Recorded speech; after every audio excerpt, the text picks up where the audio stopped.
seja o teu nome, Senhor. Digno és tu. Digno és tu.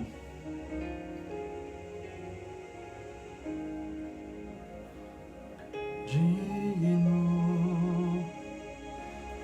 Shabbat Shalom, amados. Sejam bem-vindos a mais este encontro na Sala do Trono. Vai entrando, compartilhando este vídeo, para que outras vidas possam também se achegar e juntos nós possamos ministrar ao Senhor, dar a Ele toda a honra, toda a glória, todo louvor, toda adoração, pois Ele é digno. Digno de honra, digno de glória, digno de louvor, digno de adoração. Somente Ele é digno, somente Ele é digno. Santo, poderoso, eterno, Rei, Senhor da glória. Oh, nós te adoramos.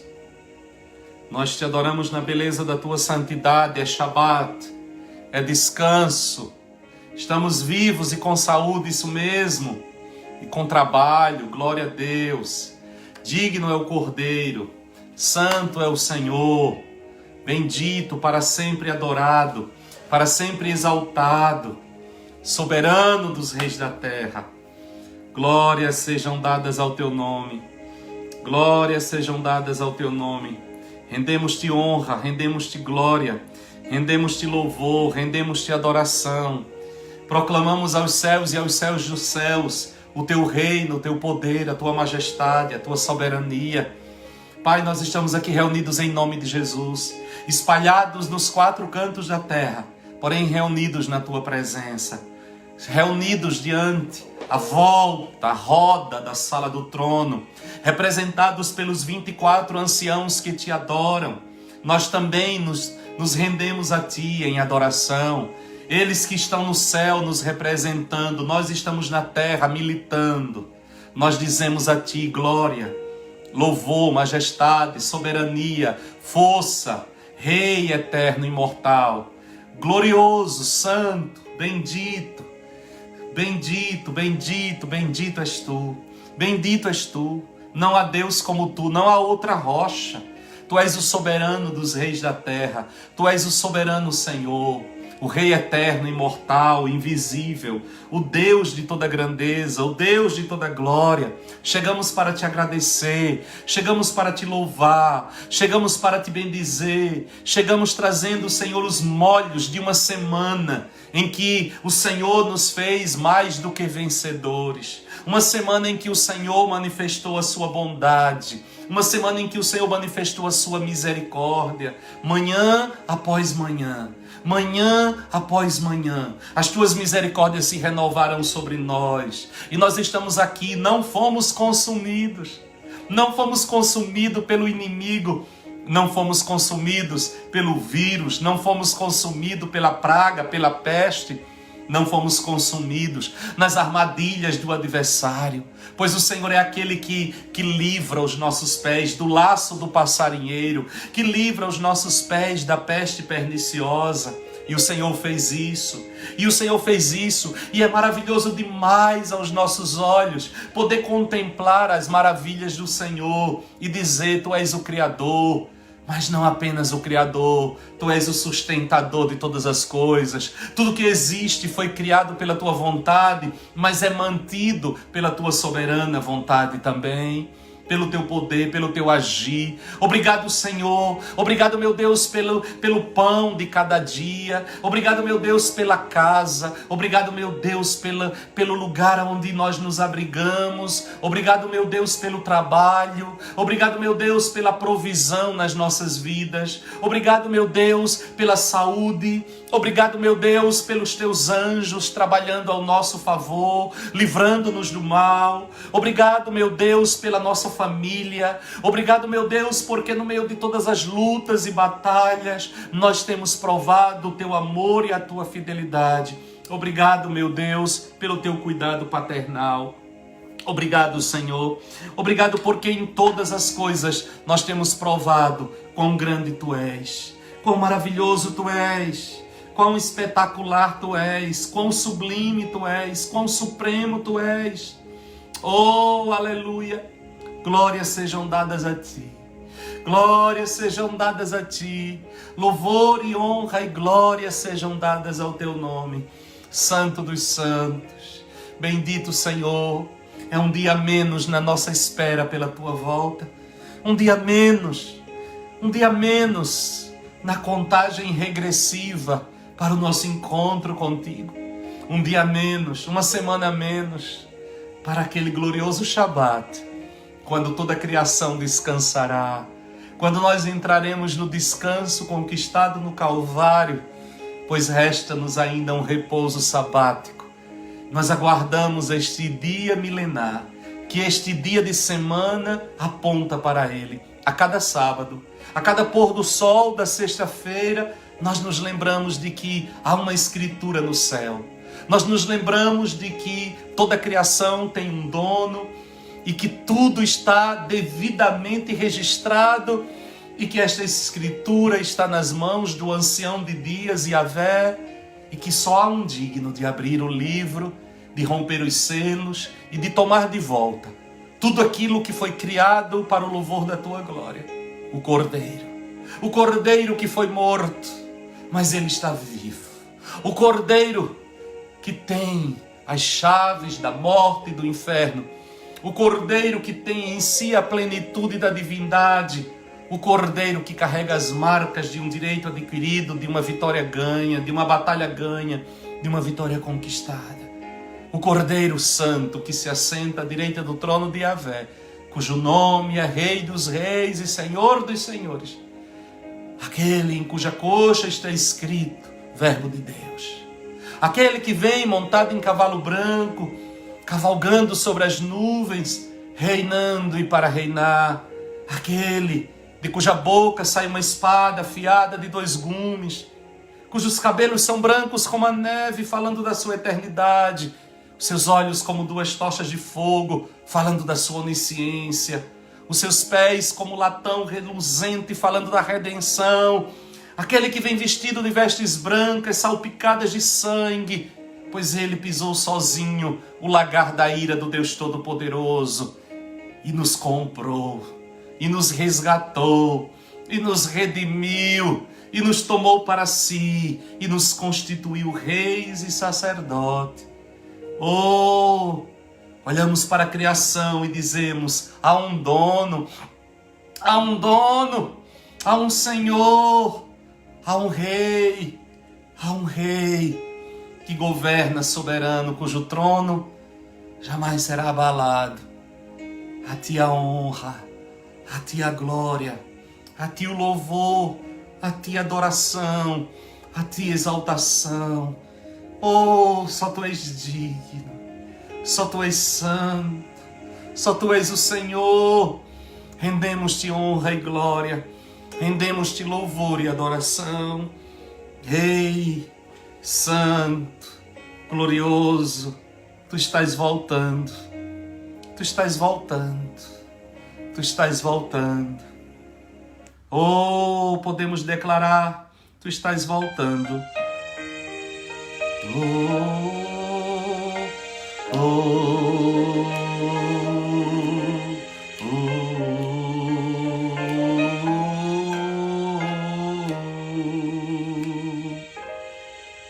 A cidade está deserta, sua agitação parou.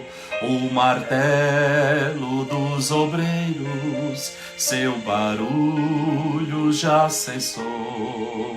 Os ceifeiros lá no campo terminaram seu labor.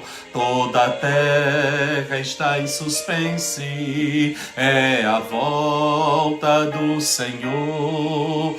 o Rei está voltando, o Rei está voltando, a trombeta está soando, o meu nome a chamar.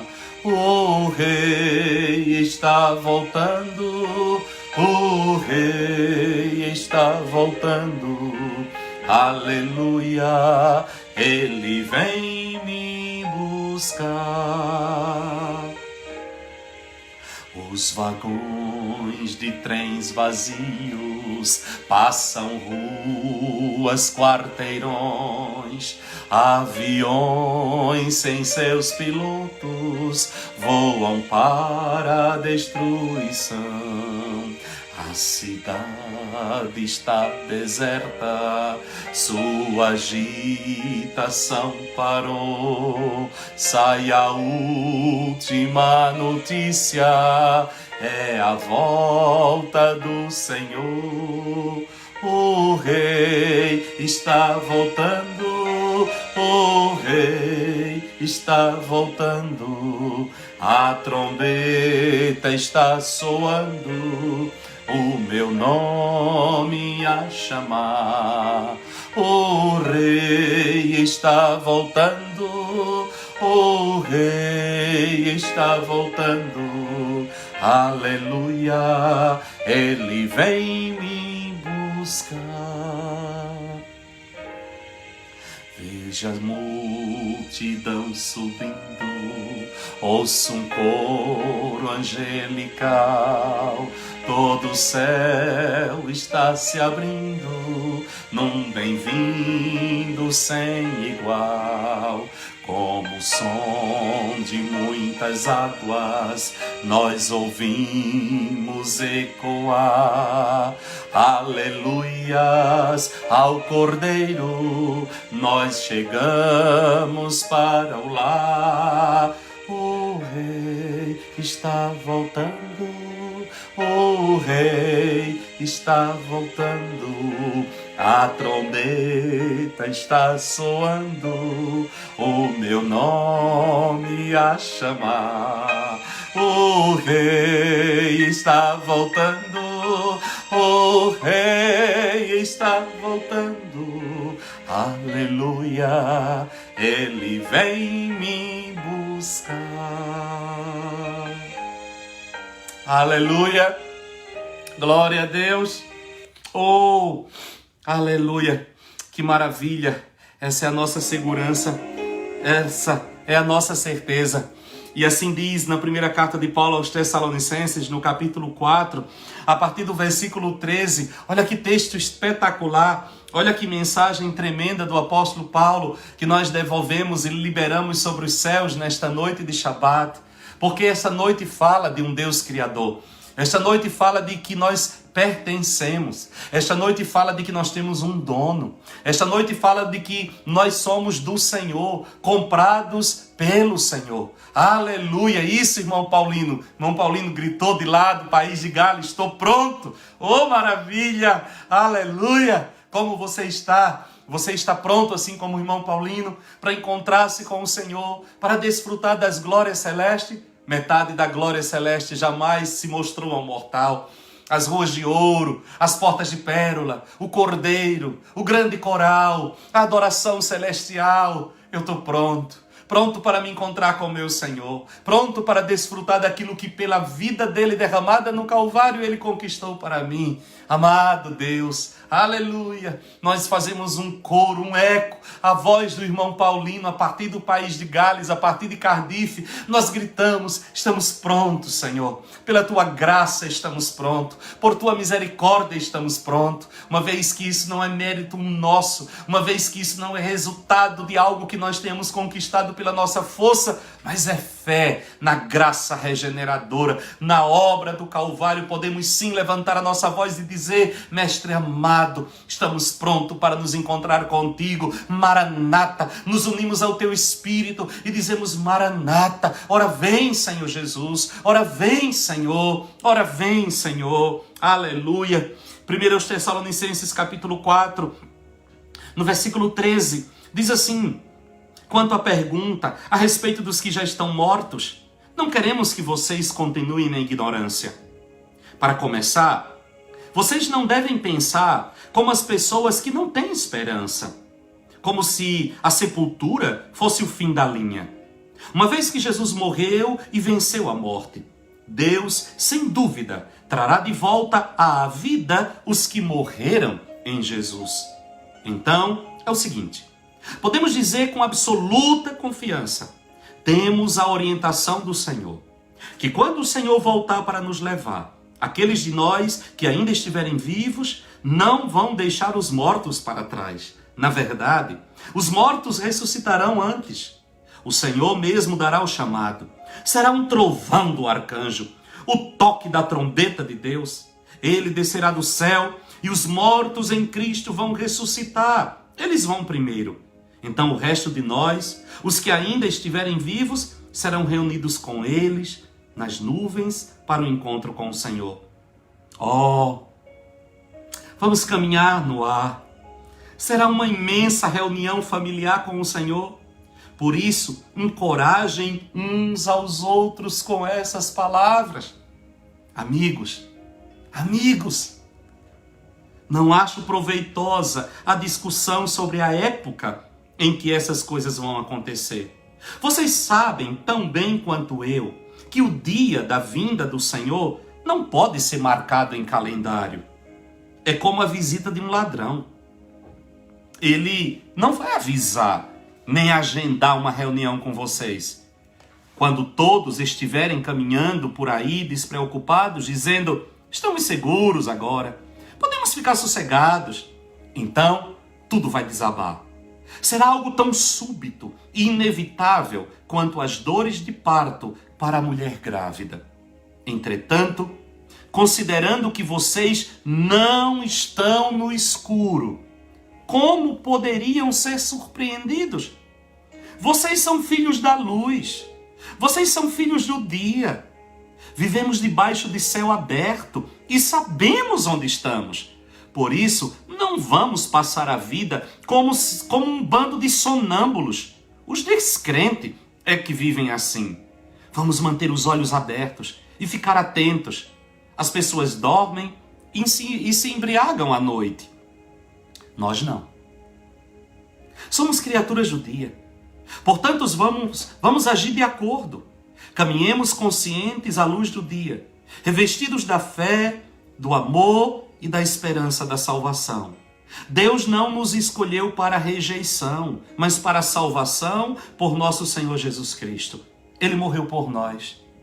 Uma morte que resultou em vida. Em qualquer situação, acordados com os vivos ou dormindo com os mortos, estamos vivos com Ele. Por isso, incentivem sempre os irmãos. Construam muros de esperança para que todos estejam juntos e ninguém fique de fora ou seja deixado para trás. Eu sei que vocês já fazem isso. Apenas continuem fazendo assim. Ele virá. Glória! Que dia glorioso, Senhor! Quando Tu virás, quando nos encontraremos contigo, temos a garantia de que Tu cuidas de nós. Teu amor paternal, Tua presença, o Teu zelo, Teu Espírito em nós. Oh, não há palavras que descrevam Teu cuidado. Mesmo quando nós não entendemos absolutamente nada, Tu lá estás. A Tua presença é bálsamo para nós. A Tua voz é cura e quietude para nossa alma. Tu és o nosso capitão, capitão do nosso barco. Tu és o nosso comandante em chefe. Tu és o Senhor da nossa história. Tu estás com a caneta da nossa história nas Tuas mãos escrevendo. E nós descansamos à sombra da Tua soberania. Descansamos em Ti. Esperamos em Ti. Pois sabemos que em Ti nós temos segurança, proteção. Nesta noite de Shabat que aponta para descanso. Shabat é descanso. A palavra Shabat, sábado, é descanso. Descanso. Nós jogamos aos teus pés os fardos, os pesos, as ansiedades, as preocupações, os temores e dizemos: em ti nós temos descanso. Em ti nós temos descanso. Em ti nós sabemos que nós podemos relaxar, descansar. Pois em ti nós somos revigorados, em ti nós somos renovados, em ti nós somos refeitos, em ti nós somos colocados de pé outra vez. Em ti nós provamos o melhor do coração do Pai. Jesus, obrigado por cuidares tão bem de nós. Jesus, obrigado por cuidares tão bem de nós. Nós sabemos que tu estás conosco, estás conosco, estás conosco em todo o tempo, em todo o tempo, em todo o tempo. Tua presença, teu cuidado, teu amor, teu zelo. Obrigado, Jesus. Obrigado pelo teu cuidado na vida de cada irmão, de cada irmã. Obrigado, Jesus. Obrigado, Jesus.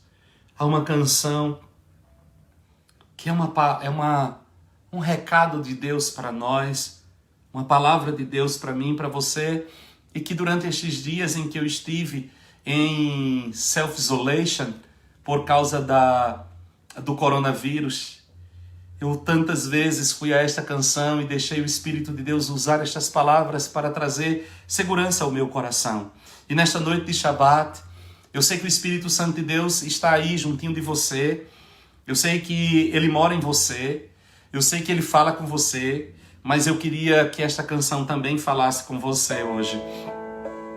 E que você pudesse ouvir o Senhor falando isso para você. Segredando a você esta palavra. Estou contigo, ó meu filho, nunca te deixo sozinho. Sou um Deus que dos filhos sempre velo muito bem, e de ti não esqueço também. Não abandones meu amparo, eu sou um Deus que te guardo. Eu te amo, pois provei lá na cruz o meu amor, e para sempre serei teu Senhor. Ouça: se entrares na batalha, eu contigo lutarei. Se pisares nos espinhos, eu contigo pisarei. Não te deixo, ó meu filho, seja onde quer que andar, e ao teu lado para te guiar. Ouça: pelos terrores abatido e pela seta ferido, eu tão meigo com carinho lá do mundo te busquei e te trouxe para minha grei. Se entrares na batalha, eu contigo lutarei. Se pisares nos espinhos, eu contigo pisarei. Não te deixo, ó meu filho, seja onde quer que andar, ao teu lado para te guiar. Se entrares na batalha, eu contigo lutarei. Se pisares nos espinhos, eu contigo pisarei. Não te deixo, ó meu filho, seja onde quer que andar, e ao teu lado para te guiar. Que o cuidado de Deus, que o zelo de Deus seja uma marca na sua vida, na sua caminhada com Ele.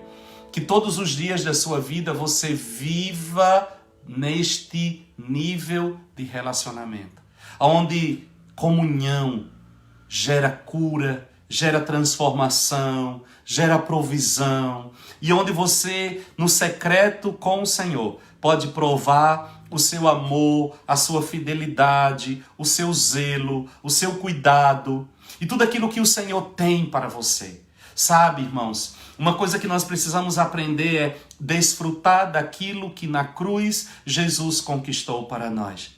Existe algo que eu sempre costumo dizer para o pessoal. Há uma diferença entre uma verdade posicional e uma verdade experimental. Muitas vezes, posicionalmente ou por direito, nós podemos ter coisas extraordinárias. Coisas estas que nós jamais iremos desfrutar. Porque as coisas não acontecem na nossa vida, principalmente no reino do Espírito, na vida cristã, as coisas não acontecem por acaso. As coisas não acontecem por descuido. Toda palavra de Deus, toda promessa de Deus, tudo aquilo que o Senhor nos mostra, nos revela, precisa ser gerado, precisa ser trazido à existência. Nós não estamos criando coisas. Pela oração, pelo jejum, pela declaração profética, pela intercessão, pela adoração, nós não estamos inventando coisas, nós não estamos criando coisas. Um dos textos da Bíblia que eu mais amo, vou pegar minha outra Bíblia aqui, um dos textos da Bíblia que eu mais amo é quando o apóstolo Paulo, escrevendo à igreja de Efésios, ele diz: bendito seja o Deus e Pai de nosso Senhor Jesus Cristo, o qual já nos abençoou com toda sorte de bênçãos espirituais nas regiões celestiais em Cristo Jesus. É o que diz Paulo em Efésios no capítulo 1.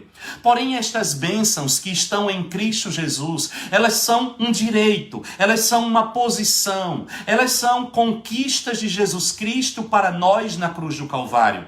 Nós não podemos cruzar os braços e ficar deitado em berço esplêndido ao som do mar e à luz de céu profundo, achando que todas estas bênçãos irão cair sobre nós por descuido ou automaticamente. Nada é automático. Coloque isso no seu coração. Nada é automático. Tudo precisa ser gerado, tudo precisa ser construído, tudo precisa ser trazido à existência. E eu preciso desenvolver uma vida de comunhão com o Senhor. Hoje eu queria conversar com vocês no nosso discipulado continuando falando sobre oração, sobre uma vida de vitória na oração. Eu quero falar sobre devocional, hora bendita, a sós com Deus. Não sei qual é o termo que você usa, mas eu queria que você que nós parássemos para resgatar esta verdade. Por quê? Por que é tão importante eu ter o meu momento a sós com Deus? Eu quero hoje trazer algumas razões do porquê da importância na Bíblia, trazer respaldo bíblico. Mas antes disso, eu queria trazer de uma forma muito simples. Cristianismo, ou a vida com Deus, a vida em Jesus Cristo, ela é um relacionamento. Quantas vezes nós dizemos isso, né? Que cristianismo não é religião, é um relacionamento. Cristianismo não é religião, é um relacionamento. Pois bem, todo relacionamento precisa de manutenção. Todo relacionamento precisa... O que é relacionar-se? Manter comunhão, construir vínculos, construir pontes, né? O que é isso? Um encontro, uma caminhada entre duas ou mais pessoas que têm coisas em comum. Isso é comunhão, koinonia, né? E o relacionamento, ele cresce, ele se fortalece à medida em que tempo é investido na construção deste relacionamento. Eu não posso, às vezes as pessoas dizem assim, Orlando, ora para que Deus me dê mais fé. A fé vem pelo ouvir, e ouvir a palavra de Deus. Nós também falamos muitas vezes isso. Por que a Bíblia diz que a fé vem pelo ouvir e ouvir a palavra de Deus? Qual é o alimento da minha fé? O que faz a fé crescer no meu coração? O relacionamento com a palavra. Por que o relacionamento da palavra traz fé ao meu coração? Porque a palavra revela uma pessoa. Jesus disse, vocês erram por não examinar as escrituras, porque ela fala de mim. Ou seja, a fé vem à medida em que eu me relaciono com a palavra. E por quê? Porque ao me relacionar com a palavra, eu conheço ou me relaciono mais e mais com Jesus Cristo. E ao me relacionar mais e mais com Jesus Cristo, eu o conheço mais e mais. E ao conhecê-lo mais e mais, é natural que eu confie nele mais e mais. Fé e confiança são a mesma coisa. Eu não posso crer em alguém que eu não conheço. Eu não posso ter confiança, depositar confiança em alguém que eu não conheço. Como que eu vou conhecer ao Senhor? Pela sua palavra. Quem me revela a palavra? O Espírito. Eu preciso estreitar os meus laços com este Deus. Eu preciso manter comunhão com este Deus. E aqui entra a receita de uma vida cristã sadia. Bíblia e oração. Bíblia e oração. Bíblia e oração. E quando eu me cansar, eu viro o disco. Oração e Bíblia. Oração e Bíblia. Oração e Bíblia. Esse é o segredo. Não tem outra coisa.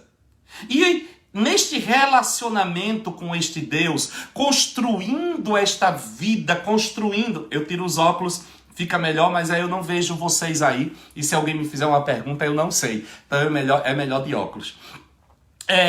À medida em que eu vou me relacionando com Ele, eu vou conhecendo a Ele, eu vou crescendo em intimidade, eu vou crescendo em comunhão, eu vou entendendo aquilo que o Senhor vai querendo de mim, eu vou estreitando estes laços, e irmãos, isso fará com que a minha vida com o Senhor se torne frutífera, se torne próspera. Eu costumo sempre dizer uma coisa, né?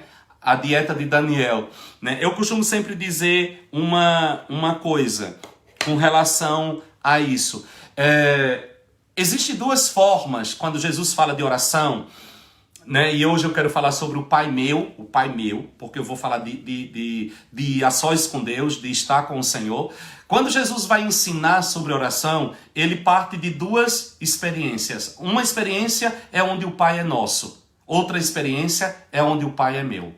Quando o Pai é nosso, todas as necessidades, todos os alvos, todos os objetivos, eles também são coletivos. Então você vai ver na oração do Pai Nosso, o Pai é nosso, o pão é nosso, o pecado é nosso, a tentação é nossa, tudo está no plural. São momentos em que eu estou diante de Deus coletivamente, trazendo coisas que são comuns a todas as pessoas. Mas há um momento em que Jesus chega e diz assim, olha, quando vocês forem orar, aqui já é um outro tipo de oração, aqui já é uma outra forma de oração. Entra no teu quarto, fecha a tua porta e ora ao teu Pai que te ouve em secreto. E o teu Pai que te ouve em secreto vai te responder. Neste tipo de oração, o Pai não é nosso, o Pai é meu. E aqui tem uma coisa interessante, para que eu possa ter sucesso na oração coletiva, eu preciso construir uma vida de oração pessoal. Para que a minha oração coletiva flua, para que aquilo que o Pai Nosso traz venha realmente sobre nós, o pão, as necessidades que são comuns a todos, eu preciso ter uma experiência onde o Pai é somente meu. E a esta experiência onde o Pai é somente meu, eu chamo de devocional. Eu chamo de a sós com o Senhor. Não se iluda. Se você não construir uma vida de oração a sós com o Senhor, você nunca terá sucesso no coletivo. E Satanás trabalha pesadamente para sempre nos manter ocupados. para que nós não tenhamos tempo para orar, tempo para estar com Deus. E deixa eu só abrir um parênteses aqui. Muitas vezes nós confundimos quantidade com qualidade. O segredo da oração a sós com Deus não é a extensão de tempo que você devota àquele momento, mas é a intensidade com que você se encontra com Deus naquele momento. Não importa se você tem todos os dias você tira 2 horas, 1 hora ou 10 minutos. Não é esse a questão. Não é essa a questão, mas é a intensidade com que você se encontra naquele momento. E depois eu vou falar sobre algumas questões práticas a respeito deste momento a sós com Deus. Nunca estabeleça uma vida devocional. A partir de amanhã eu vou tirar 2 horas de oração todos os dias. Não faça isso. Não entre por este caminho. Por quê? Porque você não vai conseguir estabelecer este tempo. Oração é algo em que eu tenho que sair querendo ficar e não ficar querendo sair. Se eu estou ficando querendo sair, eu preciso construir algo no meu coração ou me perguntar o porquê eu não consigo fluir em oração a sós com o Senhor. Por que eu não consigo estabelecer uma vida de oração a sós com Deus? Certo? Então, não pense em quantidade, pense em qualidade. Devocional, a sós com Deus, tem a ver com qualidade e não com quantidade. Ok? Não existe nenhuma diferença entre eu chego para você e digo, olha, eu tiro todos os dias 2 horas para estar com Deus. Você chega e diz assim, pastor, eu só tiro 10 minutos. Isso não quer dizer nada. Isso não quer dizer nada. Certo? O fato de eu ficar 2 horas em oração não significa que eu orei mais do que você, que ficou 10 minutos. Não significa nada. Certo? O que significa é a intensidade daquele momento de oração com o Senhor. Aquele tempo de qualidade. Eu chamo de um tempo de qualidade. Eu preciso ter um tempo de qualidade com Deus. Não importa o cronos. Não importa a cronologia deste tempo. Agora, veja, irmãos, por quê? Fechei o parênteses. Além de eu construir um hábito de me alimentar da palavra de Deus, eu preciso ter um hábito de leitura da palavra do Senhor, pois ela é alimento para a minha vida. Eu também preciso construir um hábito de manter uma vida de oração diária. A dieta é essa, oração e Bíblia. Oração e Bíblia. Até porque, para eu ser bem-sucedido numa, eu preciso ser bem-sucedido na outra. Eu jamais serei bem-sucedido na minha vida de oração se eu não tiver comunhão com a palavra. Eu jamais conseguirei ter fome pela palavra se eu não mantiver uma vida de oração. A oração despertará o meu coração pela fome da palavra. O conhecimento da palavra trará respaldo para a minha vida de oração. São irmãs siamesas. A oração e a Bíblia caminham juntas. Você nunca vai ser uma pessoa apaixonada pela Bíblia sem que você tenha uma vida de oração. E você nunca conseguirá ter uma vida de oração de qualidade sem que você esteja cheio da palavra do Senhor. Uma coisa depende da outra. Uma não funciona sem a outra. Poder sem palavra é emoção. Palavra sem o poder do Espírito é semente armazenada em celeiro. Não produz nada. Eu preciso unir o Espírito e a palavra para que a vida que está dentro da palavra possa ser germinada. Se eu simplesmente orar, mas a minha oração não vem respaldada da palavra, eu estarei apenas mexendo com as minhas emoções. Se eu apenas me encher da palavra, mas eu não buscar uma vida de oração para que eu tenha comunhão com o Espírito Santo, seria a mesma coisa de eu encher meu celeiro de semente, mas jamais plantar nenhuma delas. Estas sementes um dia não servirão mais para nada. É a união entre a oração e a palavra que vai fazer com que a vida que está dentro da palavra germine. Aí eu terei colheita.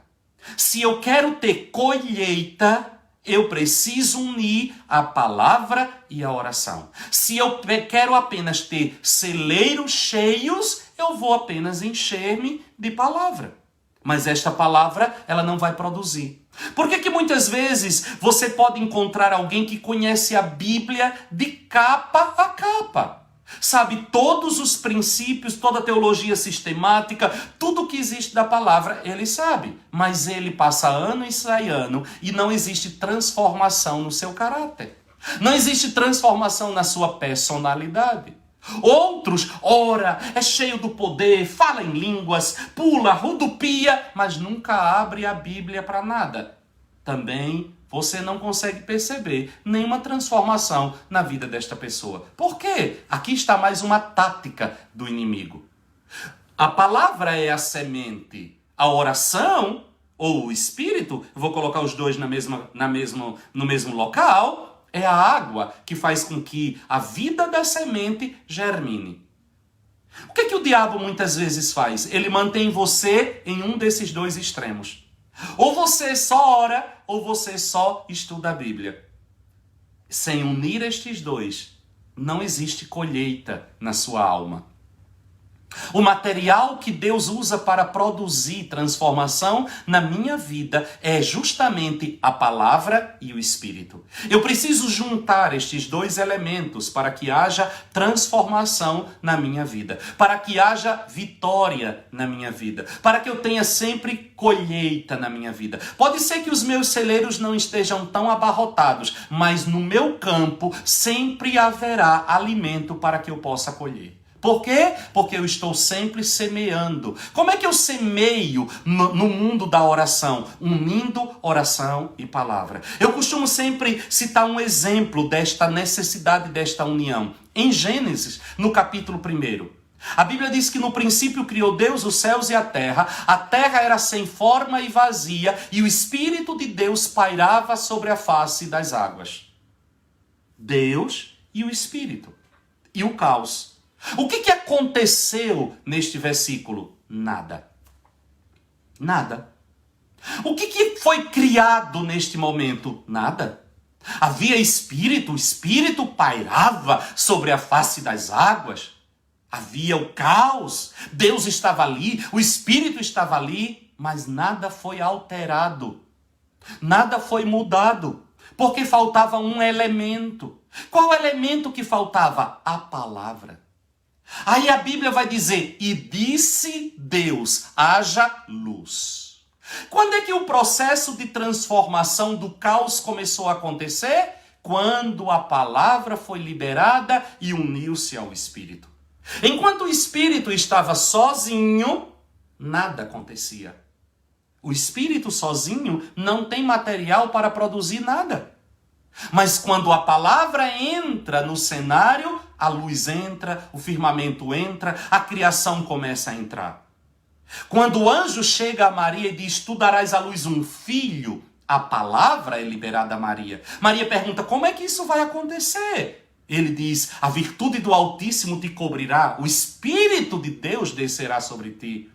Olha a palavra se unindo ao Espírito. Aí o que vai acontecer? Um filho vai nascer. Um menino vai ser gerado. E ele será chamado Filho do Altíssimo. Até que o Espírito desceu sobre Maria e a palavra foi plantada no seu ventre. Mas enquanto o Espírito não fecundou esta palavra, só existia uma intenção. Só existia um anúncio. O anjo anunciou a Maria que ela daria à luz um filho. Só existe um anúncio. Mas onde é que está o filho? Quando é que o filho vem à tona? Quando o Espírito cobre esta palavra. E aqui eu quero trazer para você esta consciência de que eu preciso da palavra, mas eu preciso da oração. Eu preciso conhecer a palavra, mas eu preciso regar a palavra com oração. E você vai descobrir que uma coisa vai despertar a outra. A minha vida de oração vai despertar o meu conhecimento pela palavra, e o meu conhecimento pela palavra vai motivar a minha vida de oração. E o que é que vai acontecer? Eu viverei de um degrau de glória a outro degrau de glória, e as transformações de Deus vão acontecer na minha vida, porque esta palavra unida ao Espírito se tornará o martelo que vai esmiuçar a penha, vai quebrar. A palavra revela as tortuosidades da minha alma, e o Espírito traz o remédio para curar estas tortuosidades. A palavra é cura, a palavra me mostra e a palavra me cura, unida ao Espírito. A palavra e o Espírito é como se fossem as duas mãos, né? Uma mão lava a outra e as duas lavam o corpo. A palavra é uma mão, o Espírito é outra mão, e quando as duas se unem, há uma limpeza sobre a minha vida. Então eu preciso equilibrar. Eu preciso equilibrar. Repito, se eu apenas me encher da palavra, mas não tiver uma vida de oração, eu serei um teórico infrutífero. Infrutífero primeiro em mim. Infrutífero em mim. Pois toda transformação de Deus na minha vida é resultado da exposição à palavra na dependência do Espírito Santo. Se eu não unir essas duas coisas, eu serei infrutífero em mim e eu serei infrutífero naqueles que me ouvem. Jesus disse: as palavras que eu vos digo são espírito e vida. Olha a união. Aí, quando os soldados foram prender Jesus, a mando do Sinédrio, voltaram de mãos abanando, e quando o Sinédrio pergunta: cadê o homem? Eles dizem: não deu para prender. Ninguém fala como ele fala. As palavras. Pedro, ao ser confrontado por Jesus, diante daquela situação, quando muitos estavam abandonando Jesus por causa do discurso pesado, e Pedro diz: mestre, dura esse discurso, quem poderá ouvir? O povo está indo embora. Jesus diz: você também não quer ir? Ele diz: para onde eu vou? Só tu tens palavras de vida eterna. Palavra de vida eterna. O que é isso? Palavra carregada de Espírito. O que era que Pedro estava percebendo? Que estas palavras de vida eterna, palavras carregadas do Espírito, estavam produzindo em Pedro transformações que ele não saberia mais como viver sem elas. Quando eu passo a me expor a palavra de Deus na unção do Espírito Santo, eu descubro que eu não consigo mais viver sem a palavra carregada do Espírito. Aleluia! Isso é espetacular. Como é que eu faço isso acontecer dentro de mim, Orlando? Por uma vida aos pés do Senhor. Hábitos de comunhão. Hábitos de comunhão. Muitas vezes as pessoas chegam para mim e dizem assim: me discipule. Eu ouço tanto isso. Me ensine, por favor, eu quero ser treinado por você. Eu quero ser discipulado por você. A primeira coisa que eu digo é: venha orar comigo. Você quer andar comigo? Você quer aprender? Ai, pastor, como Deus te usa, quanto conhecimento. Me ensine, me treine. Venha orar comigo. Primeira lição: venha orar comigo. Venha orar. Vamos orar junto. Ah, eu achei que você ia sentar e ia me dar umas aulas técnicas da Bíblia. Não é assim que funciona. Não é assim. Eu preciso construir uma vida de relacionamento e de intimidade com Deus. Senão a palavra vai encher a minha mente de informações, mas não vai transformar a minha vida. A primeira coisa que eu preciso é de transformação. Eu e você. Eu e você. Paulo disse: eu não julgo o que eu já tenho alcançado, mas esquecendo-me das coisas que para trás ficam, eu prossigo. Eu tenho um alvo. Eu tenho um alvo. Meu alvo é Cristo em mim. Isso, venha e veja. Mestre, onde moras? Vem e veja. Venha. Venha estar perto de mim. A Bíblia diz que Jesus escolheu 12 apóstolos para estarem com ele. Depois de muito tempo, anos, Jesus os envia a pregar. Mas o primeiro chamado foi para estarem com ele. Nós vivemos uma geração que quer ver os feitos de Jesus, mas não quer gastar tempo com Jesus Cristo. E Satanás tem trabalhado pesado para nos manter muito ocupados, para dizermos: eu não tenho tempo de ter um momento com o Senhor. Comece hoje. Comece agora. Comece agora. Não importa, como eu disse, a quantidade, mas a qualidade. Desenvolva um tempo para estar com Deus. Para quê? Para quê? Primeiro, para ter comunhão com o Senhor. Olha o que é que diz a primeira carta de Paulo aos Coríntios, no capítulo 1. Vamos andar bastante na Bíblia agora, já que eu lancei os fundamentos do que eu quero dizer nestas nossas próximas lições. 1 Coríntios capítulo 1. 1 Coríntios capítulo 1, olha o que aqui, por que eu preciso estar com o Senhor? A primeira razão de eu ter que desenvolver um momento a sós com Deus todos os dias, um tempo a sós com Deus, para ter comunhão com o Senhor. Comunhão é koinonia, comunhão é um encontro entre duas pessoas que têm coisas em comum. 1 Coríntios capítulo 1, no versículo 9 diz, fiel é Deus, pelo qual fostes chamados para a comunhão de seu Filho, Jesus Cristo, nosso Senhor. Você foi chamado para comunhão. Você nasceu de novo? Você é um discípulo de Jesus? Aqui está o seu primeiro chamado. Você foi chamado para ter comunhão com Jesus Cristo, nosso Senhor. Não existe como você crescer na caminhada se você não desenvolver comunhão com Jesus. Repito, comunhão é um encontro a partir daquilo que nós temos em comum. Não se iluda. O meu trabalho para Deus não substitui o meu momento com Deus. Deus não me chamou para ser seu operário. Deus não me chamou para ser funcionário de uma empresa chamada igreja. Deus me chamou para ter comunhão com Jesus Cristo de Nazaré. Deus me chamou para estar com Jesus. Primeira coisa. Nada substitui.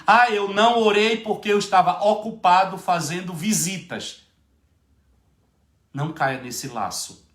Eu não orei porque eu estava ocupado socorrendo um monte de gente. Deixa eu te dizer uma coisa. Aprenda uma lição. Quando Satanás não consegue nos vencer pela falta, ele tentará nos vencer pelo excesso.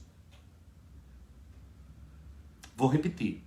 Quando Satanás não consegue nos vencer pela falta, ele tentará nos vencer pelo excesso. Se você anda muito ocupado com as coisas de Deus, ao ponto de não ter tempo para estar com Deus, o diabo está te vencendo pelo excesso. A palavra de ordem é equilíbrio. Se eu não tenho tempo para estar com Deus, porque eu gasto todo o meu tempo atendendo pessoas, aconselhando pessoas, orando por pessoas, fazendo para as pessoas, socorrendo pessoas, o diabo vai me vencer pelo excesso. Eu preciso dizer não ao homem para estar com Deus. Muitas vezes Jesus chega para os seus discípulos e diz, pega um barco, me leva para alto mar, eu preciso de um momento com Deus. Você vai encontrar Jesus muitas vezes passando noites inteiras sozinho no monte com o Pai. Ele parava, ele fugia das multidões, ele se escondia, ele fazia o que tinha que fazer e ele saía, ele ia estar com Deus. Os momentos dele com Deus eram inegociáveis. Não negocie isso. Você está andando por um caminho perigoso. Você vai morrer mais dia menos dias. Não existe. Deus não nos chamou para sermos funcionários dele. Eu sou muito ativo no ministério. A maior atividade ministerial passa por uma vida de oração.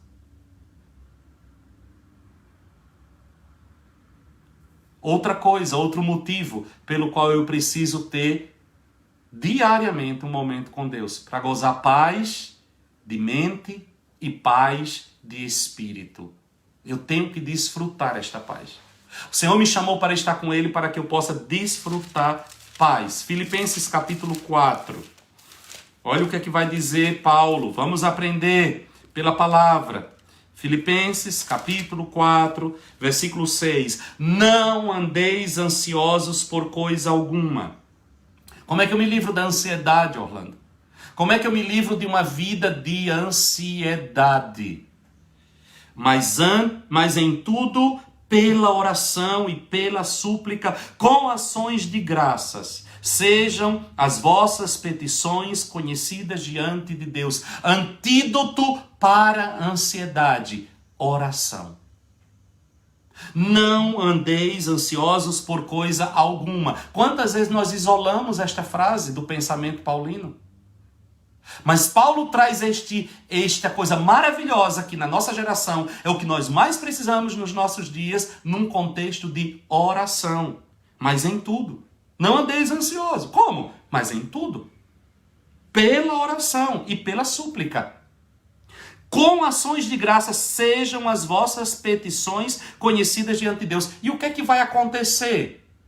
Em contrapartida a este coração ansioso, a paz de Deus, que excede todo entendimento, guardará os vossos corações e a vossa mente em Cristo Jesus. Mente, informação, coração, sentimento. Olha o que é que está dizendo o apóstolo Paulo. Você está cheio de ansiedade. Como que eu venço a ansiedade? O que é o oposto da ansiedade? Paz. Paz de Deus, que excede todo entendimento. Por que ele vai dizer que esta paz excede todo entendimento? Você está ansioso por uma informação. Você está ansioso por causa de algo que é concreto. Você está ansioso por causa de algo que você consegue pontuar. É racional. Tem motivos naturais para esta ansiedade. Só que ela está minando você, matando você, impedindo você de agir segundo a vontade de Deus. Vá orar. Vá orar. E ele vai dizer com quê? Com súplica. Com oração, com súplica. Ações de graças. Sabe o que, sabe o que ele coloca? Isso aqui é antídoto para vencer a ansiedade. O que são ações de graças?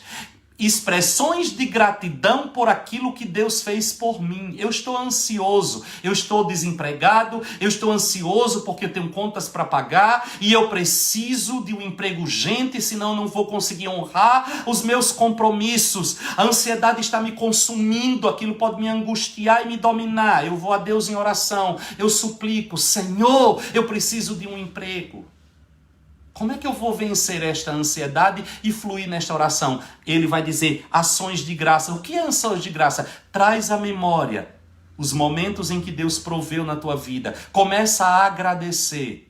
Senhor, eu te suplico por um emprego, porque eu sei que tu vais me prover. Assim como tu fizestes naquele tempo, quando eu não tinha condições. Tu enviastes, tu me destes aquilo, Ações, começa a agradecer pelo que Deus já fez no passado. Ao fazer isso, você vai trazer para a tua realidade atual a consciência de que há um Deus na tua história cuidando de você. Você vai trazer à memória aquilo que te dá esperança. Você vai começar a combater a ansiedade de hoje com a gratidão por aquilo que Deus já fez no passado. E daqui a pouco o teu coração vai se convencer de uma verdade, de que aquele que cuidou de você no passado é o mesmo ontem, hoje e será eternamente.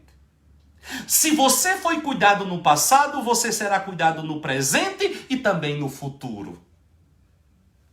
E ele vai dizer, ações de graça, sejam as vossas petições conhecidas diante de Deus. Torne conhecido diante de Deus a sua necessidade. Torne conhecido, fale, verbalize. Acompanhado de quê? De ações de graças. Repito, traga o teu passado. Traga, lembra, não deixa apagar a tua memória o que Deus fez ontem. Confronta a ansiedade de hoje com os testemunhos da tua história de vida. E apresente a Deus a tua necessidade de hoje.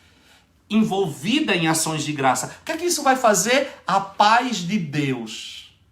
Mas qual paz de Deus? Paz como consequência do problema resolvido? Não. A paz de Deus que excede todo entendimento. O problema está lá. O entendimento diz, o problema está lá. Você continua desempregado. Mas a paz de Deus vai guardar, primeiro, a tua mente. A informação do desemprego não vai consumir você. O teu coração, tuas emoções, o desespero não vai ser teu conselheiro. A paz de Deus vai guardar a tua mente e o teu coração. Uma paz, repito, que excede o entendimento. Não é resultado de uma alteração da circunstância. Ao contrário, é capacitação para a alteração da circunstância. A paz de Deus não sucede a resolução do problema. A paz de Deus precede a resolução do problema e se torna antídoto e força para alterar o problema. A paz que sucede a resolução do problema é natural. Você está desesperado porque você tem que pagar uma conta. Chegou uma proposta de emprego que com o teu primeiro salário você vai pagar tudo. Aí você diz, ai, a paz de Deus encheu meu coração. Não, isso é a paz natural de um problema resolvido. A paz de Deus precede a isso, ela excede o entendimento. Alguém olha e diz, mas você continua desempregado. Mas eu estou em paz. Por quê? Porque eu trouxe a história da minha vida. E ao trazer a história da minha vida, eu relembrei a minha mente e o meu coração de que eu tenho um Deus que durante toda a minha jornada sempre cuidou de mim. Ele não falhou, jamais falhará. De repente, a paz guardou minha mente, guardou meu coração. Eu estou pronto para me levantar e ser o agente de transformação de Deus na minha própria vida. Por quê? Porque eu sou a resposta da minha própria oração. Eu orei por algo e fico esperando que Deus resolva as coisas a partir de terceiros. O primeiro na lista para ser usado para trazer transformação sobre uma situação minha sou eu mesmo. Mas para isso eu preciso estar protegido aqui e aqui. Senão eu irei pensar de maneira errada e sentir de maneira errada. E tirarei conclusões erradas. E farei escolhas erradas. E será um desastre. 1 de Pedro, capítulo 5. 1 de Pedro, capítulo 5. Quem está me entendendo aí, diga amém. Vocês estão me entendendo? 1 de Pedro, capítulo 5, versículo 7. Lançai sobre ele toda a vossa ansiedade. Por quê? Porque ele tem cuidado de vós. Ele tem cuidado de vós. Como é que eu lanço sobre ele toda a minha ansiedade? Eu vou ter que buscar. Porque ele tem cuidado, não é porque ele cuidará de vós. Lançai sobre ele toda a vossa ansiedade, não é porque ele vai cuidar de você. É porque ele tem cuidado de você. Para que eu possa lançar sobre ele a minha ansiedade, eu preciso ir buscar as memórias daquilo que ele fez na minha vida. E diga, ele tem cuidado de mim. Quando eu trago para hoje a história do cuidado dele na minha história, eu vou buscar. Tal dia eu estava passando por uma situação semelhante. O Senhor fez isso e isso. Eu lembro daquela situação em que eu não tinha nem o que comer. Ele fez isso e isso. Eu lembro daquele dia em que eu vou trazendo. Aí eu lanço sobre ele. Aí eu estou ansioso. Meu Deus. Não tenho dinheiro nem para comprar o gás. E agora? Aí eu vou lembrar. Eu lembro. Eu lembro daquele tempo em que eu não tinha dinheiro para comprar o gás. E eu fiquei 3 para 4 meses com um botijão de gás, quando normalmente demorava só um. Deus multiplicou o meu gás. Lembro daquele tempo em que eu não tinha dinheiro para nada e eu não tinha dinheiro para fazer compra. E Ele multiplicou o café da minha latinha de café. Lembro-me de todas as vezes que Ele cuidou. Ele enviou, lembro daquele tempo. E eu começo a trazer a memória. Aí eu chego eu vou puxando. Aí eu vou chegar a uma conclusão. Ele tem cuidado de mim. Mas eu estou ansioso agora porque de repente eu me vejo vivendo uma situação semelhante a outras do passado. Mas como no passado Ele cuidou de mim e Ele é o mesmo ontem e hoje. Eu pego esta de agora e digo, não tenho motivos para ficar ansioso. Eu lanço sobre Ele. Eu lanço sobre Ele a minha ansiedade baseado no quê? No meu histórico de vida. Baseado naquilo que eu tenho vivido. Eu tenho que construir isso. Onde é que eu construo esta consciência? No meu momento a sós com o Senhor. Ei, nós brasileiros principalmente somos chamados de um povo que não tem memória. Que horror, né? Que horror. Precisamos trazer à memória o que nos traz esperança. Precisamos construir postes, marcos proféticos para dizer, não, eu tenho um Deus que cuida de mim. Eu tenho um Deus que vela por mim. Eu tenho um Deus que está na minha história, cuidando de tudo aquilo que me diz respeito. Se eu não fizer isso, não terei condições de lançar sobre Ele toda a minha ansiedade. Amém? Outra coisa que a minha vida a sós, meu momento de oração, a sós com Deus. Meu a sós com Deus vai trazer direção. Direção, orientação, firmeza de propósito para cada dia. Onde é que eu vou ter isso? Momento a sós com o Senhor. Vai para os pés do Senhor. Salmo 143. Vamos para o Salmo. Olha o que Salmo 143 vai dizer. Salmo 143, no versículo 8. Salmo 143, versículo 8. Faze-me ouvir do teu constante amor pela manhã. Olha, pois em ti confio. Faze-me saber o caminho que eu devo seguir, pois a ti levanto a minha alma. Senhor, me orienta. Senhor, me dá direção. Faz-me saber por onde eu vou. Qual é o caminho? Eu vou à presença dele para obter direção. Ainda no livro dos Salmos, Salmo de número 37. Salmo de número 37. Olha que coisa linda, irmãos.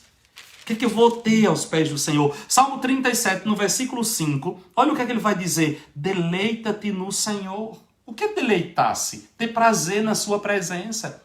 Ter prazer na sua companhia. Deleita-te no Senhor e Ele concederá os desejos do teu coração. Isso é intimidade.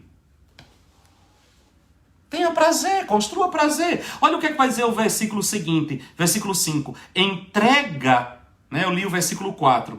O versículo 5 diz, entrega o teu caminho ao Senhor. Confia nele e Ele tudo fará. Entrega. Entrega o teu caminho ao Senhor. Eu entrego meu caminho a Deus. Não é isso não. Não é assim não. É uma permanência. É no dia a dia. É uma consagração constante. É uma consagração permanente. Não é um negócio, Senhor, eu já entreguei a Deus. Entregou nada. Você nem se encontrou com Ele. Olha, eu estou passando por isso, mas eu já entreguei a Deus. Fulano, meu filho está assim. Olha, pastor, eu já entreguei a Deus. Isso é chavão. Isso é chavão, isso não é entrega. Vai aos pés do Senhor, deleita-te. Como é que eu entrego algo a Deus? Primeira coisa, olha o versículo 3 do Salmo 37. Versículo 3, confia no Senhor e faz o bem. Habita na terra e vive tranquilo. Versículo 4, deleita-te nele primeiro. Tenha prazer. Deleitar-se é ter prazer. Tenha prazer na companhia do Senhor. Ele vai satisfazer o desejo do teu coração. Agora, entrega o teu caminho ao Senhor. Entrega. Num contexto de prazer, de presença, de comunhão. Entrega o teu caminho. Confia nele. E ele fará. Mas não é essa entrega. Nós precisamos nos libertar, irmãos, como cristãos, como discípulos de Jesus, desses chavões. Tudo virou chavão. E isso vai minando a autoridade que está por trás de grandes verdades. Nós não praticamos mais grandes verdades, não vemos, porque tudo virou chavão. Eu já entreguei a Deus. Nem sabe o que é isso. Está nas mãos do Senhor. O quê? Que hora, que momento, como, qual o contexto? Tudo está nas mãos de Deus, pastor. Tudo aquilo que você colocou lá. Precisamos desenvolver um relacionamento maduro, sério, equilibrado com o Senhor. O que é que eu vou receber? O que é que vai gerar em mim quando eu mantenho diariamente este meu encontro com o Senhor? Deus vai me dar direções. E muitas vezes, irmãos, nós achamos que ao entregar algo nas mãos de Deus, pronto, não é assim. Como eu disse, nós somos a primeira ferramenta de resposta das nossas orações. Pois aquilo que eu estou querendo alterar está nas minhas mãos, no plano físico. Digamos que você está orando pelo seu marido. Aí você diz, eu já entreguei ao Senhor. Deixa eu te perguntar, Deus age através de pessoas. Quem é a pessoa mais próxima dele? Você. Quem é a primeira pessoa que Deus vai usar para poder tocar nele, alcançá-lo, trazer na vida dele aquela transformação? Você. Alguém escreveu, as pessoas falam sempre assim, Deus está no controle. E o pior, que até nas coisas erradas, virou um chavão. Sim, virou um chavão. Você está orando pelo seu filho, pastor, eu já entreguei meu filho a Deus. Calma, não é assim não. Quem vai ser a pessoa que Deus vai usar primeiramente para ser um instrumento de transformação na vida do seu filho? Você. Então, como é que vai ser? Você precisa manter uma vida de oração com o Senhor nesta situação, para que Ele possa trazer para você direção, orientação, em pequenas atitudes que você precisa ter para produzir o milagre que você está esperando.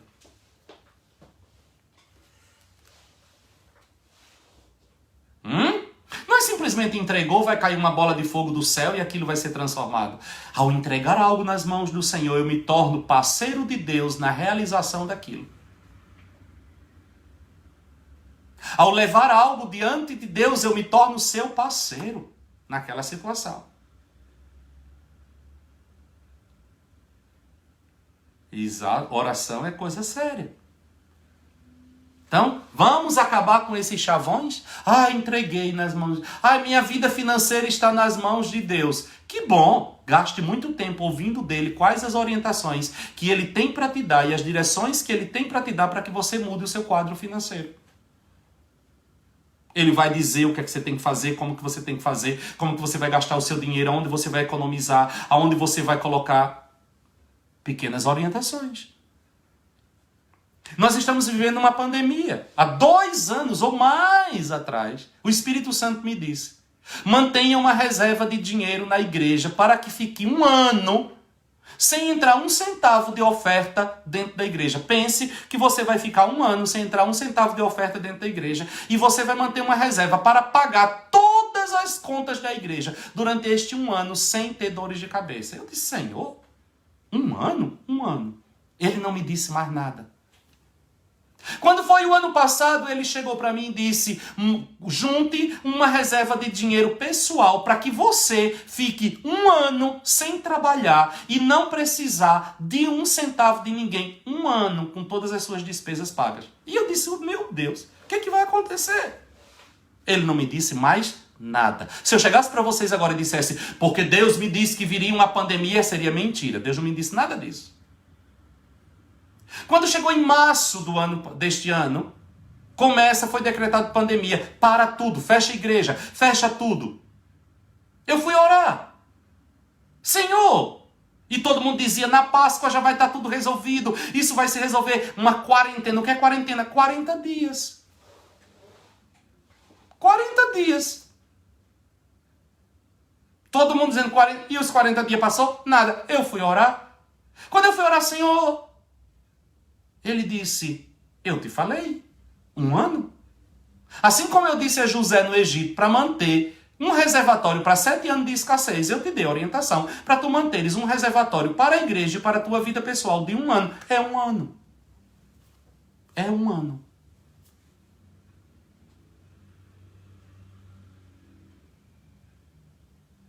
Quando esses dias vem o primeiro-ministro aqui e diz, vamos começar a vacinação. Queremos vacinar todo mundo no mês de março. 1 ano.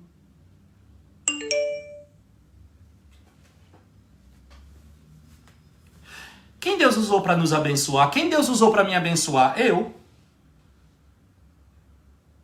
Quem foi instrumento de Deus para trazer provisão para a minha vida neste período de 1 ano. Quando chegou a pandemia, eu disse, não quero salário de igreja. A igreja tem se mantido 1 ano. Quando Deus disse isso? Anos atrás. Aonde? Aos pés dele, em oração. Ele vai dando orientações. E nestas orientações você vai sendo provido e você vai provando o cuidado de Deus. Sabe por que nós não vemos mais isso acontecer no nosso meio? Porque nós não oramos. Nós não vamos aos pés do Senhor.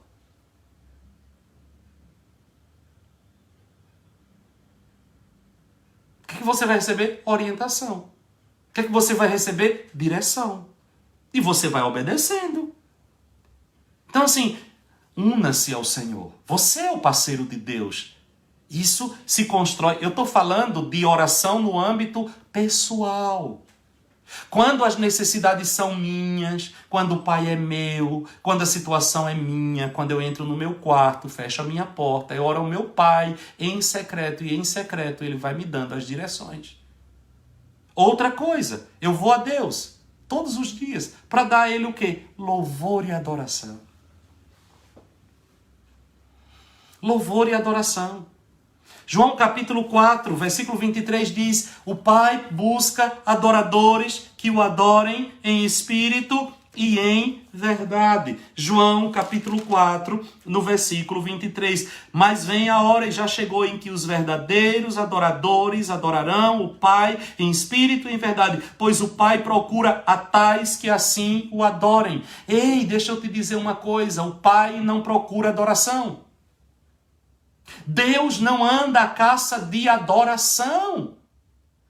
Deus anda à caça de adoradores. Adoração Deus tem de primeira qualidade no céu. Os anjos, os seres celestiais, querido, nossas vozes de taquara rachada jamais chegarão ao nível da adoração celestial. Os melhores líderes de adoração desta terra, os mais poderosos cantores, os mais chiques que existem nesta terra, quando chegarem no céu e participarem do primeiro culto, vão se sentir envergonhados. As maiores equipes de adoração, até o Opposite Way, quando chegar e participar do primeiro culto do céu, vai dizer, meu Deus, estou com vergonha dos meus momentos de adoração. Deus não busca adoração. Ele tem de primeiríssima qualidade um nível de adoração que nós nunca amarraremos nem a chuteira. O que ele procura? Adoradores. Você. Você e eu. Você e eu. Ele está à busca de pessoas. Encontro. Encontro. O Pai busca adoradores. O Pavarotti no céu vai se sentir um Orlando. Diante da grandiosidade, diante da beleza do que vai encontrar lá. Aí você vai dizer, mas então peraí, por que Deus me chamava para adorar? Ele não estava interessado na tua adoração, pela adoração.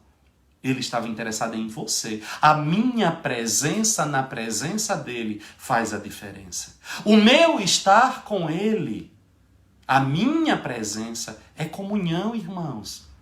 É amor. A presença do ser amado.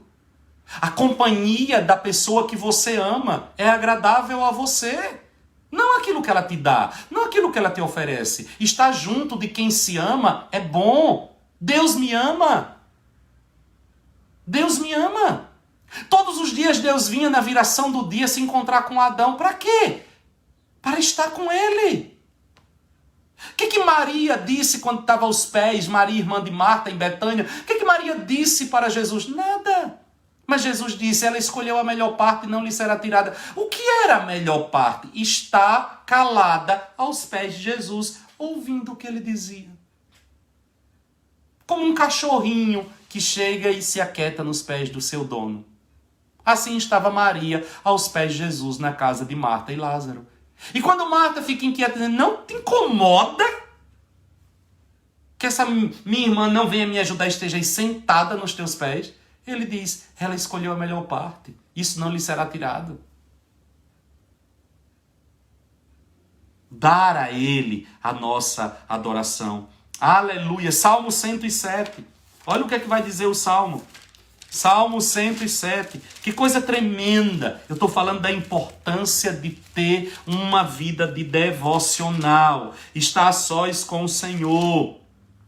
Salmo 107, versículo 15. Deem graças ao Senhor pelo seu constante amor e pelas suas maravilhas para com os filhos dos homens. Dê a Ele, ofereça. Salmo 34, versículo 1. Salmo 34, versículo 1. Louvarei ao Senhor em todo o tempo. O seu louvor estará continuamente na minha boca. Eu estarei com Ele para oferecer a Ele o meu louvor, a minha adoração está com Ele. Outra coisa, por que eu preciso estar a sós com o Senhor, ter o meu momento a sós com o Senhor, para meditar e ter consciência da presença dEle. Estar com Ele, ter consciência da presença dEle, desenvolver a consciência da presença do Senhor na minha vida. Primeiro livro das Crônicas, no capítulo 16, no versículo 10. Primeiro das Crônicas, capítulo 16, no versículo 10, diz assim: cantai-lhe, salmodiai-lhe, atentamente, falai de todas as suas maravilhas. Gloriai-vos no seu santo nome, alegre-se o coração dos que buscam ao Senhor. Buscai o Senhor. Versículo 11. Buscai ao Senhor, buscai a sua face continuamente. Buscai. Versículo 12. Lembrai-vos das maravilhas, olha aqui, que fez, dos seus prodígios e dos juízos da sua boca. Buscai a Ele. Tire tempo para estar com Ele. Gaste tempo com Ele. Isso é relacionamento. Provérbios 22, versículo 17. Glória a Deus. Aleluia.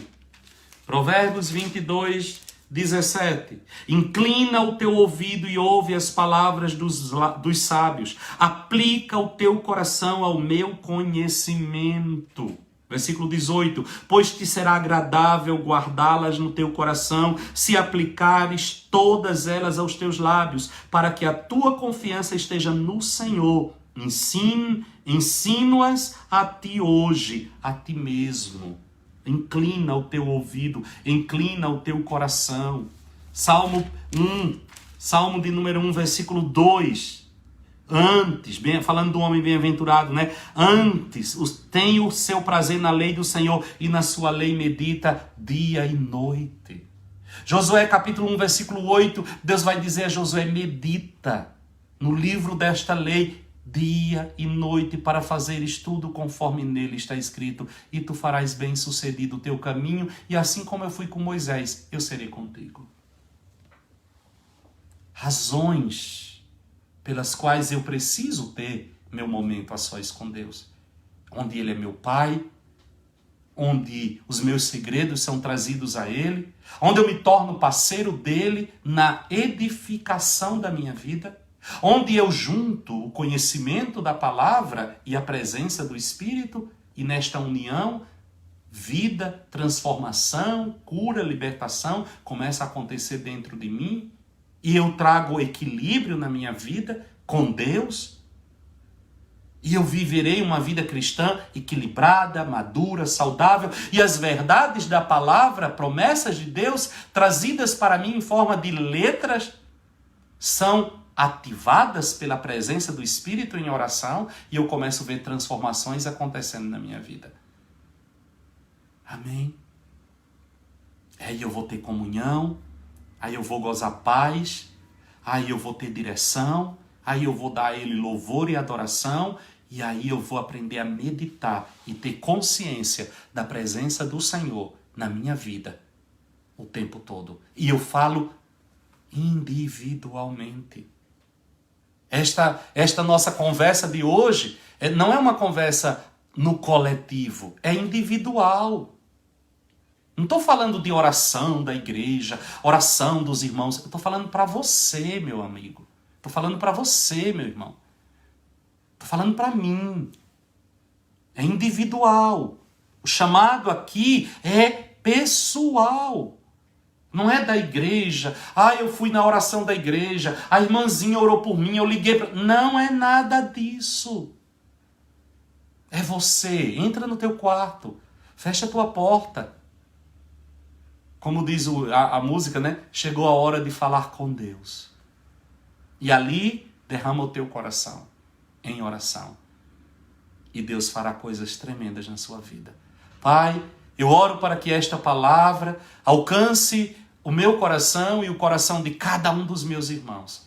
Que as verdades trazidas pelo teu Espírito em forma de ensino para nós nesta noite criem raízes profundas e que nós construamos novos hábitos, que nós tenhamos uma vida de disciplina, que nós aprendamos a reservar todos os dias um tempo para estar contigo. Não importa, Senhor, se este tempo é de 2 horas, 1 hora, meia hora, 10 minutos, 5 minutos, mas que nós comecemos.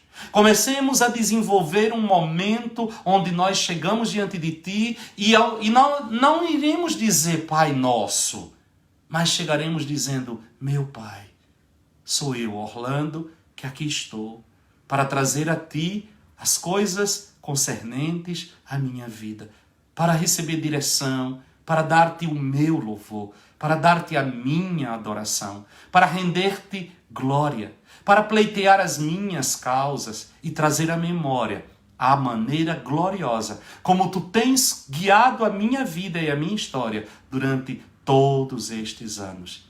Pai, ajuda-nos a criar disciplina, a termos disciplina na nossa vida contigo. E nós daremos a Ti toda a honra, toda a glória, em nome de Jesus.